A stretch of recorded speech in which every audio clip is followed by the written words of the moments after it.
شبه که مادرم مهمانی من بود، وای هوای شهر بریده همه کرد. از آن که قبله‌گاهم بستری بود، وای دعا و سجده سوی ده همه کرد. از آن که قبله‌گاهم بستری بود،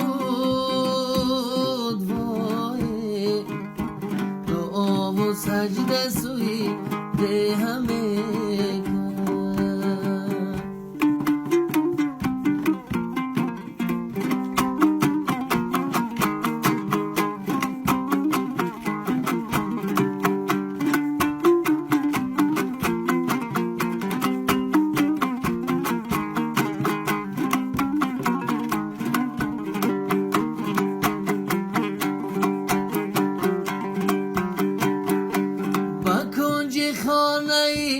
به حول ایمان فرو مرفت بر خود خاموشانه.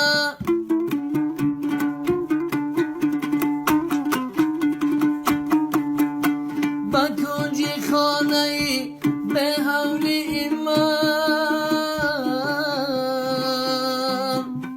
فرو مرفت بر خود خاموشانه.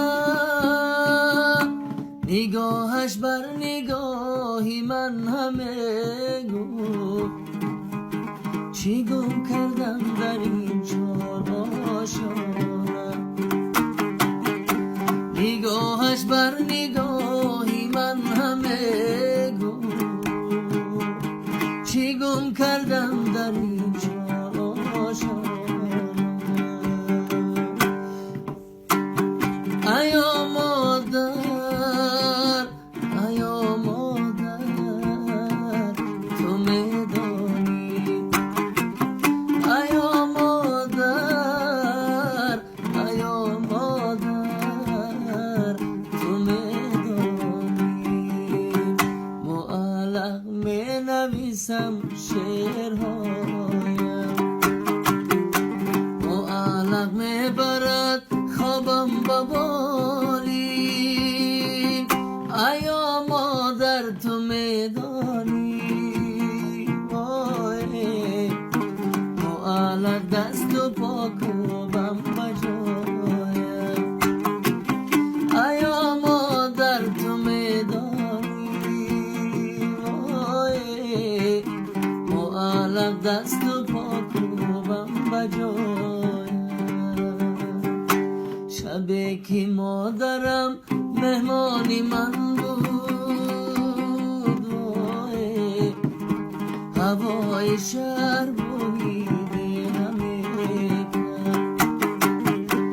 از آن که قبله‌گاهم بستری بود، وای دعا و سجده سوی ده همه کرد.